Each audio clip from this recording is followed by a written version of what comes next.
Hello, everyone. Welcome to our latest episodes of Podcast Para sa Bayan. Of course, today a little bit cozier than usual, but we are hoping to be joined by the rest of the gang in the coming days and weeks as we wrap up this year and we try to do analysis, maybe year-ender analysis, what were the highlights in Philippine foreign policy, and obviously also looking at what are the things that we should look forward to in 2024 or not so look forward to or be worried about in next year. Today, again, we're joined by Justin. Thank you very much, Justin, for joining us again.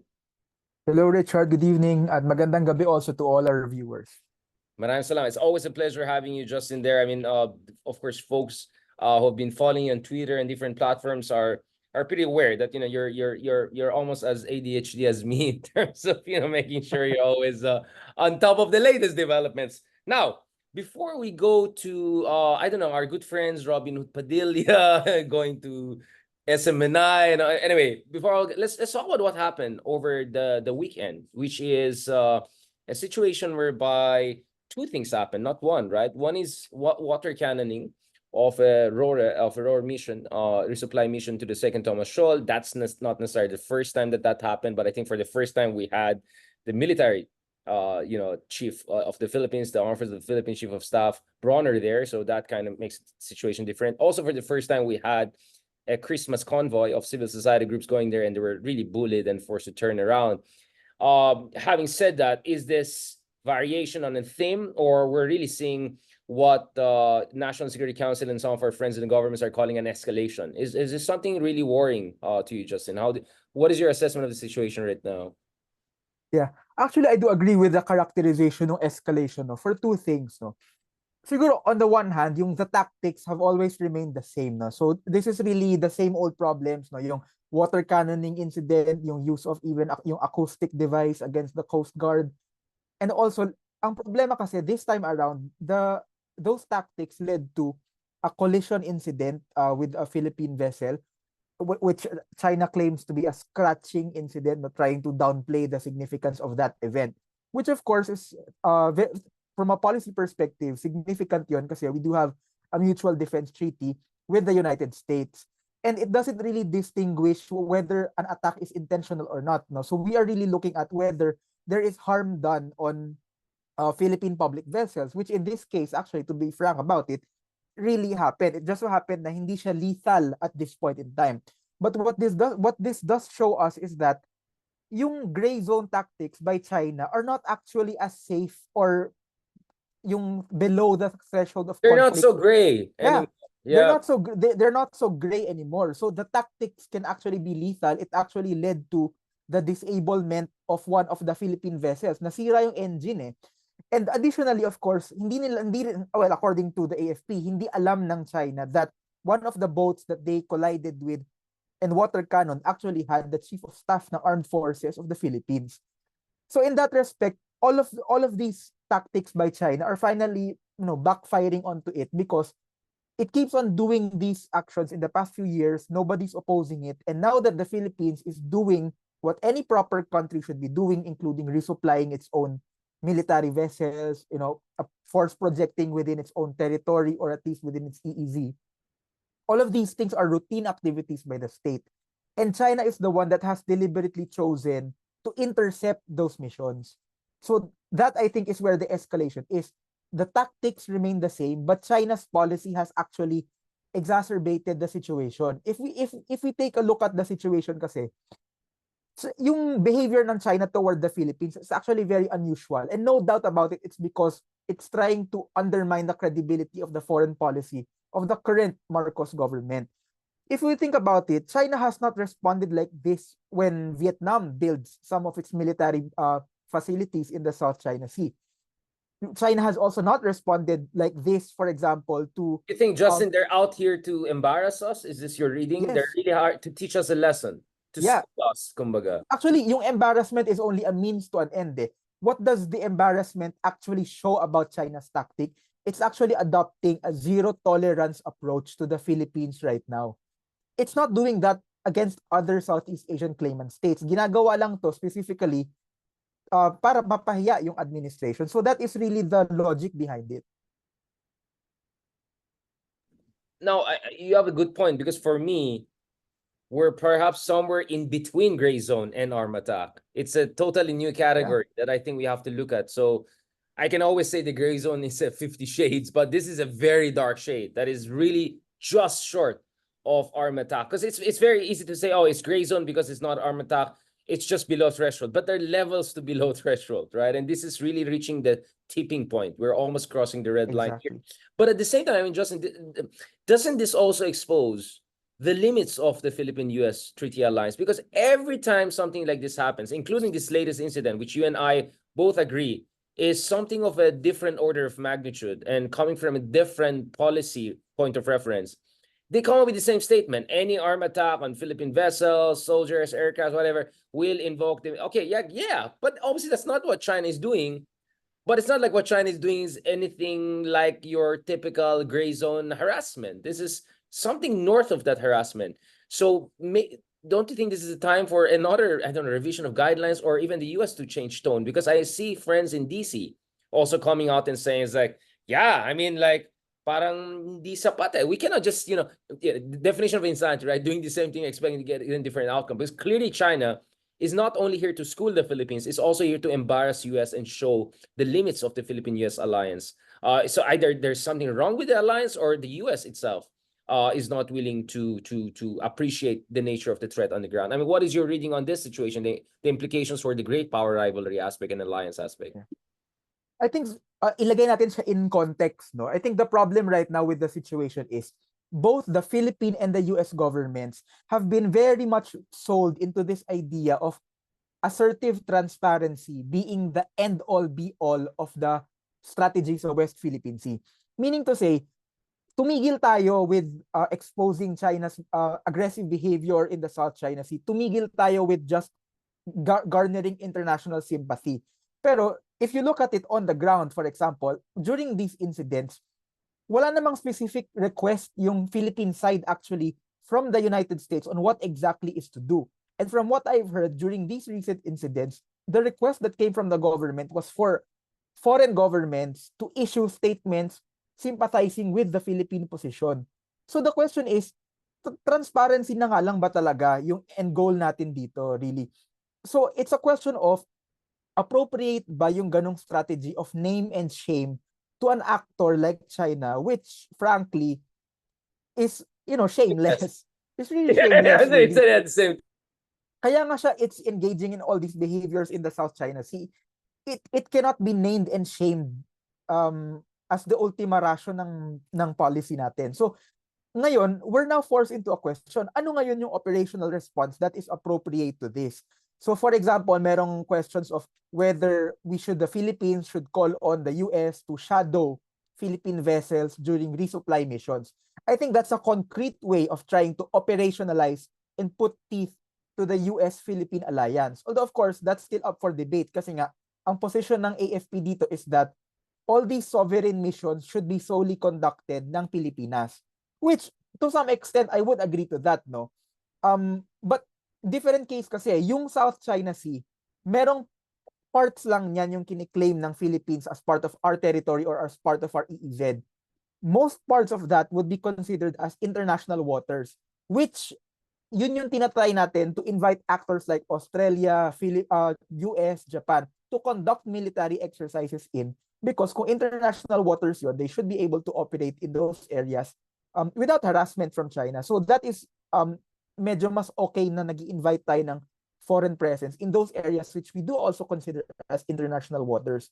So that's where we stand right now with respect to this. But I think yung bottom line talaga dito is kailangan natin to go beyond this paradigm of yung assertive transparency, because fundamentally talaga actually I think mali nga yung naging rhetoric dito ng NTF-WPS about it, because really our true strategy sa West Philippine Sea is what we call offshore balancing, right? This has been a similar strategy nung panahon ni President Aquino, which was also continued under President Duterte, which is to rely on a big external power to help augment yung security forces natin to balance out yung forces on the ground versus China, which is why we're inviting all of these international actors to join with us in an international coalition to help protect Philippine territory and its exclusive economic zone.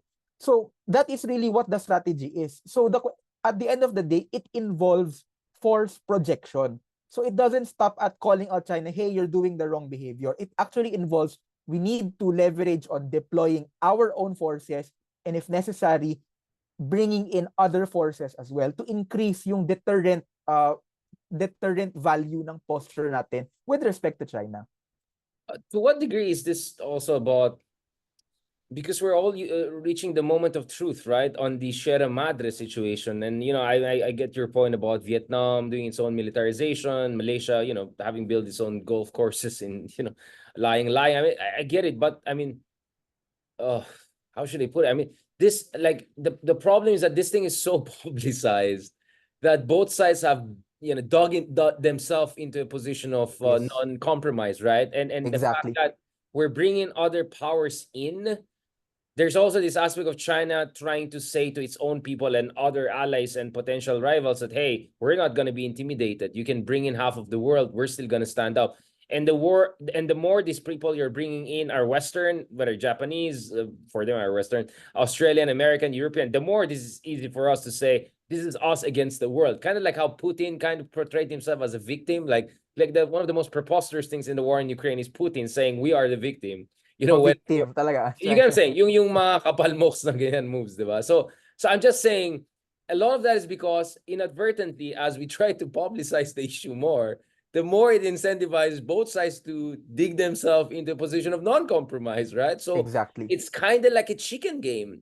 We walk ourselves into a chicken game, isn't it? I mean, that's the worry I Pero have. actually, may response ako niyan. I was just writing about this exact topic this afternoon na pag trinace natin, no, saan nga ba talaga nanggaling yung escalation spiral na ito?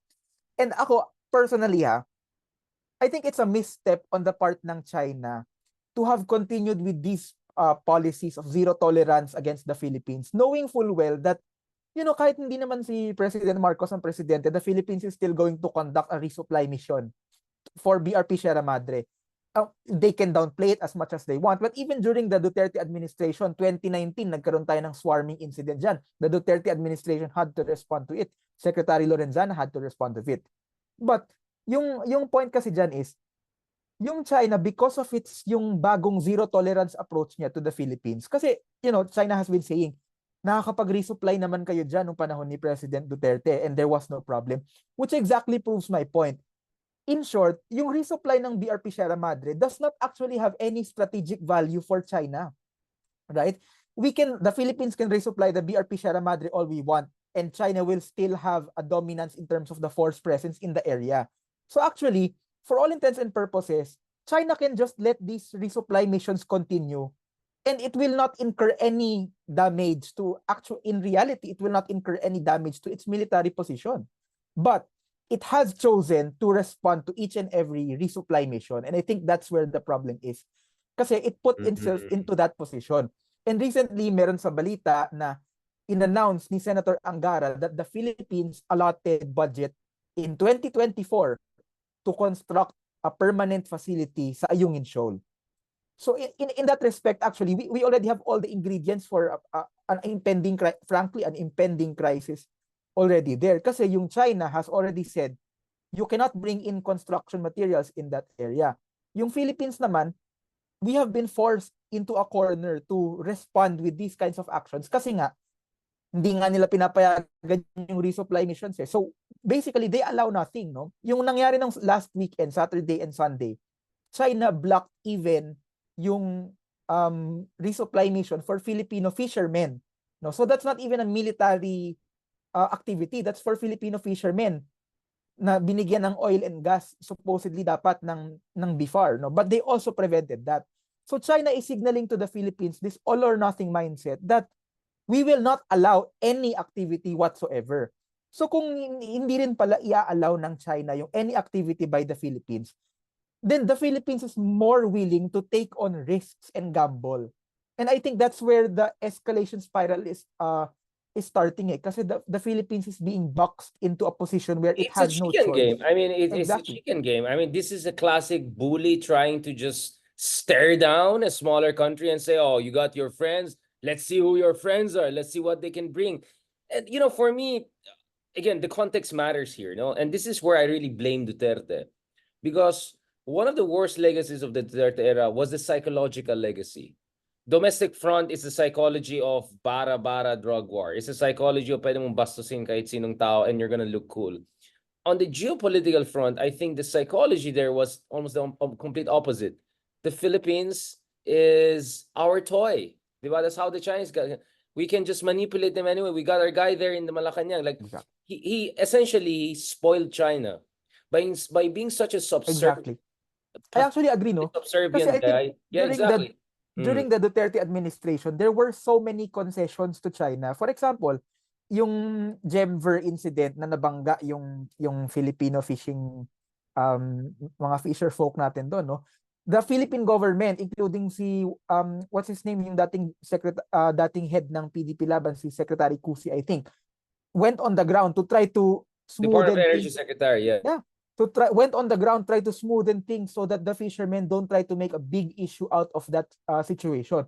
So essentially, at that point in time, the Philippine government was doing China's work for it, right? Yung trying to do this public diplomacy thing. And they are doing it even without China requesting it. So there were so many concessions to China na hindi naman kailangan gawin ng Philippine government. And now, yun na yung naging bagong cognitive baseline ng China. It now expects every Philippine government down the line to continue to do the same types of actions, which is of course very unrealistic kasi nga China ended up believing its own propaganda. The Duterte administration in historical context is an anomaly. Pero ang nangyari, China is now using the expectations from that anomaly to describe what should be the new normal for But its Justin, that relations with the anomaly Philippines. is still around. That anomaly, Yes. the daughter of that anomaly is the number 2, at least officially speaking. That anomaly himself is around and doing his own parallel freelancing diplomacy. That anomaly is openly coming out and bashing the government, spreading disinformation. That anomaly is on a TV channel, supposedly a media network, ranting right and left, and that anomaly is still popular. So if you're China, I don't think you're totally ridiculous, except your analysis is very low quality. Yeah, exactly. And China, because China can see this, that, yung vice president is speaking out against some domestic policies of the president, it starts to think, maybe down the line, she will also do that for foreign policy, right? So, I think in that respect, hindi dapat I think the government is being a bit chaotic about this. There's no message discipline. So, kaya yung China, if you look at it, it's also, kung ikaw yung China, you will not really be deterred because you can see that yung Philippine government is fighting amongst itself. So now is the time to capitalize on the weakest link, no? Hahanapin ko dito, ano nga ba dito sino dito yung kaya kong ma-intimidate? And if that person that I can intimidate is someone who can change the policy, then I will keep on doing this type of policy. So yung Philippine government, because of all these internal squabbles, all of this, hindi natin tuloy ma-execute yung policy natin. We are appearing as weak to China right now, no? So, regardless na of what we think of the Duterte family about the merits of their China foreign policy, I think yung act na what they are doing right now in front of China, in front of the whole world, criticizing the administration, this has a very clear danger with respect to the China policy. Any president naman that's being contradicted by your VP and so forth, nagpe-present ka ng risk of appearing not to have a united front against your adversary, in this case, China. So essentially, the argument there is that, we can have a debate about the merits of not over-relying on America, of calibrating our position towards China. But clearly, you cannot debate the negative impact of them acting as spoilers. In this case, the anomaly that was President Duterte, right? This anomaly is still around. He's ranting, he's raving, he's causing... he's spreading disinformation, he's causing discord, he's berating government officials, and he's giving this false idea to China that they still got a man not in Manila now, back to Davao, who they bring back to the palace one day, maybe not the daughter, so I see what your point is. That is the consequences of what the Dutertes are doing, which is very devastating for the country. Because katulad ng sinabi ng mga kaibigan natin na DDS back in the day, bakit di na lang kayo sumusuporta sa gobyerno? Bakit puro kayong nega? Suportahan natin ang ating presidente, di ba? Yan ang natin ko sinasabi sa kanila. And just to be clear din naman sa mga sa mga nanonood. I think criticism of government is perfectly fine. But yung specifically what the Duterte family had done in recent months, no, yung pagpunta ni President Duterte in his personal capacity to visit Chinese President Xi Jinping, no, With no naunahan pa niya si coordination with the yeah, DFA whatsoever. naunahan pa niya si President Marcos at the time na meron tayong tensions with sa maritime tensions with China at the time. So, you know, that is really unprecedented and frankly uncourteous to the incumbent president, no? Si President Aquino disagreed as much as he did with the policy of President Duterte from 2016 to 2022. You never see President Aquino going to the United States and trying to, you know, say na the Philippine president is doing the wrong things and so forth, trying to have a private audience, let's say with Obama or Trump, no? Aquino never did any of that. So I think this is also a learning for other future presidents, not to try to undermine the incumbent in office, no. It should really Especially be an expectation, to be right, honest. especially in this time, no. Well, I would blame also BBM. At some point, BBM should have come out and Yeah, drawn the exactly. line. That's the problem with being conflict avoidant. If you're so Yeah. conflict avoidant, you invite. Pinayagan niya. Yeah, he invited conflict by being conflict avoidant. Because if you look weak, even if he's not weak, I think he has a far better grasp of international politics. I think BBM has been far more courageous on West Philippine Sea than someone who called him a weak leader. But he should have drawn the line. Exactly. And the thing is, it's his proxies who are doing that for that. Attacking not the former president, but people around the former president or people closer to. So this proxy wars, I think the president should have come down and said, hey, ayusin niya, the country is suffering. Exactly. It's not good for the country. So I get that point. Ako naman, anong moral and intellectual ascendancy of that camp to come and lecture us on West Philippine Sea? They had 6 years in power. What did they get out of China aside from this phantom prevention of war supposed good thing that they, like China is not going to invade the Philippines? I mean, Aquino took them to international court from 2013 to 2016. There was no war. There was nothing like the Reed Bank incident whatsoever. There's absolutely no evidence that China will go to war because China is not, well, they're not Russia, they're not Putin. They're calculating, they're smart. Time is on their side. So in fact, Duterte was embarrassing Xi and Chinese leaders when they say, no, sabi nila, atakin tayo pag, you know, I asserted arbitration award. Like that kind of nonsense, right? That kind of duwag policy. Now the thing is, the 6 years, they got no big ticket infrastructure investments. They got no compromise in the West Philippine Sea. Recto Bank, Reed Bank incident happened in 2019. The Genver, the Juan Felipe Reef, Whitson Reef happened. So much so that that Pacquiao broke away from the president and new faction in PDP Laban came out. These 6 years, there was no debt trap. Dito mali yung opposition. There was pledge trap. Puro lang pledge lang China, nothing really coming. So, in short, they have the worst record of dealing with China of any Filipino president I know. I think Arroyo dealt way better with China. I think Ramos' karaoke diplomacy was way better with China. He sang karaoke with Jiang Zemin, but at the same time, he'll bring in Americans. At the same time, he'll work the ASEAN diplomacy. At the same time, he went for AFP modernization. Aquino, I had my disagreements with that administration already there, but at least once the Scarborough incident happened, they woke up, they did their job, they pushed for AFP modernization, we got the FA-50s, etc. So this is the worst record. The Duterte administration has the worst record when it comes to dealing with China of any Filipino administration. And for them to lecture Marcos Jr., who met Mao Zedong when he was probably younger than you and I, right? This is a guy who lived global diplomacy at the highest level. He was part of the mission together with his mom when they went to China to normalize these ties.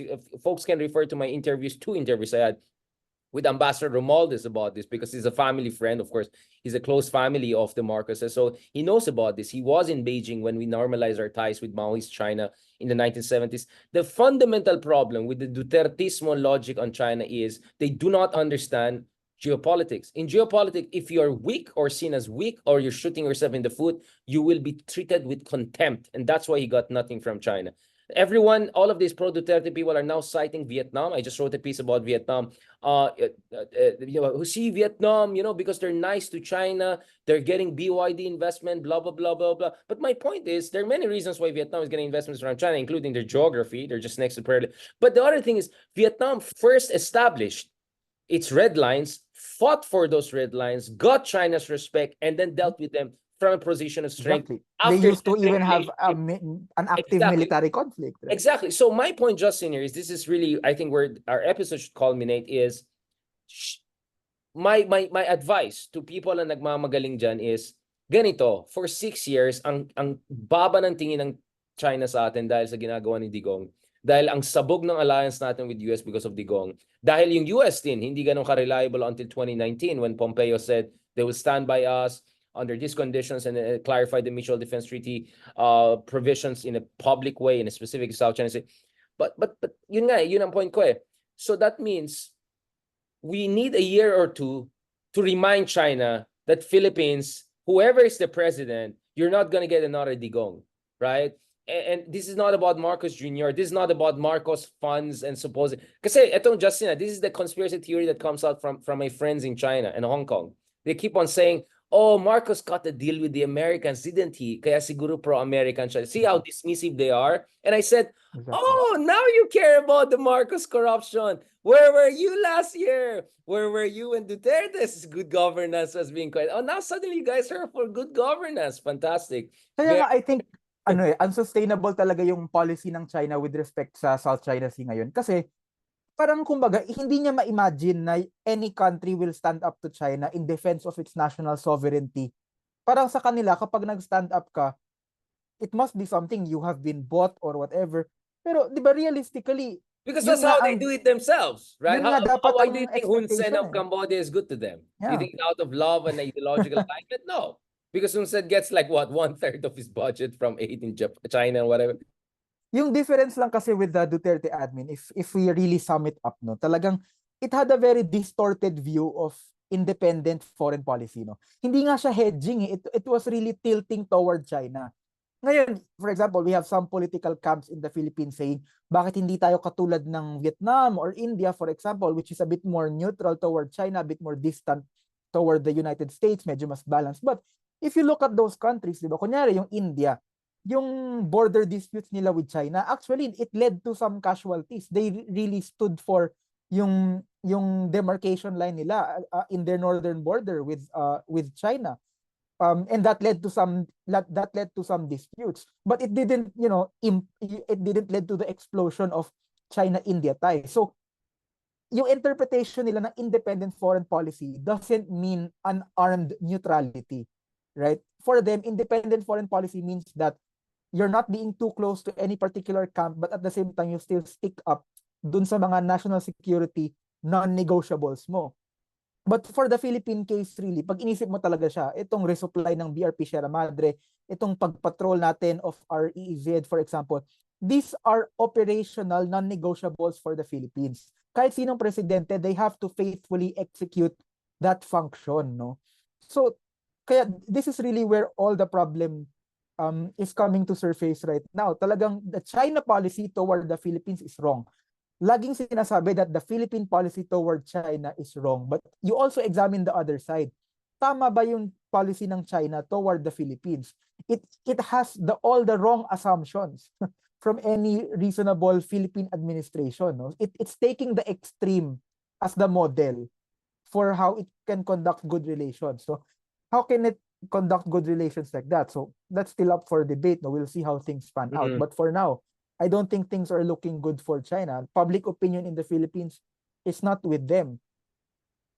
Well, some oligarchs are raising concerns with, but no, I mean, you might have seen on this episode, we might need sponsors down the road.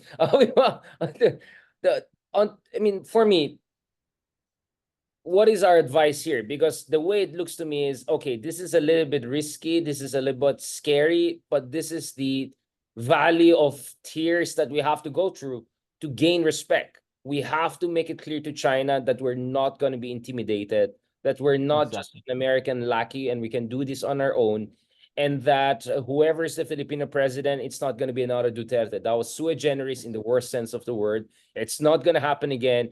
It's time for you to adjust and accept situation on the ground and stop gaslighting the Philippines, because all we are doing is exercising our sovereign rights within our own exclusive economic zone. It is not the Philippines that is claiming 85% of the South China Sea Basin. The Philippines is just claiming what is within its own exclusive economic zone, right? I mean, that's all we're doing. for you, how do you see this? Should we just stick to the status quo, and what are the additions? What are the pluses we should bring in beyond this proactive transparency initiative and non-compromising ROAR missions? I'll be very honest, no. I don't think we need to redraw all our plans. We just need to faithfully and continually execute them, no. Kasi at the end of the day, no, that's how deterrence is built. It's making sure that we credibly tell the other side that we are going to continue with these resupply missions despite your opposition. We are determined to do this. We will respond to you if you stop them. That's how you that's how you routinize itong mga resupply missions down the line, no. I don't think we need to really do anything new, to be honest, na ito, for example, you don't even need to, for example, invite American battleships in that area, etc. Although that's well within prerogative ng Philippines, no? If the situation calls for it, that's our sovereign right to bring in our allies. But at the end of the day, you don't need to immediately go to that escalation point. We just need to continue what we're doing. The problem talaga dito is how China is responding to routine Philippine activity. So that for me is the flashpoint regarding this conflict. In terms of the political sphere, dito ako medyo, I think the Marcos administration should work on. I think it should try to at least try to improve relations with China. Kasi ang nangyayari ngayon, so there are some inflammatory statements from the Philippine government, for example, na the next flashpoint is not Taiwan, it's the South China Sea, etc. So, kumbaga, it draws unnecessary attention to the Philippines without the concomitant actions on the ground. So yes, we're hyping up support na, this is an important issue that the international community should care about. Pero essentially, on the ground ba, what are we doing? I was looking at the statement today ng Westcom, ng AFP. Sabi ng AFP, yung swarming of Chinese ships in the second Thomas Shoal ngayon malapit sa BRP Sierra Madre. Sabi nila, it's not an invasion. Ano? I mean, I would leave it to them what kind of, mental gymnastics or justification they want to say it. I respect that kung ganun ang stratcom ng government natin. But for me, that's actually an indication na the Philippine government is trying to calm down the tensions as much as it can without compromising yung operational security ng Pilipinas. So, that's really the bottom line. We need to just continue doing all these things, maybe fine-tune some of the relations with China, and then try to figure out itong assertive transparency policy na ito, no. We could try to have a bit of a more muscular military presence on the ground, no. Example, yung sa Ayungin, yung sa atin ito Christmas convoy, no. I think I told si Commodore Tariela this in public na if you look at that incident, originally sabi ng Philippine government, don't do this convoy, it's risky at this point in time. But then because of the mounting public support for atin ito, eventually, no, they conceded, they supported it. Ngayon, by the time na sinuportahan nila yung convoy, sila na ngayon yung nagpupush dun sa captain ng ship to, yes, continue mo, tuloy nyo yung destination nyo, even if there is Chinese harassment.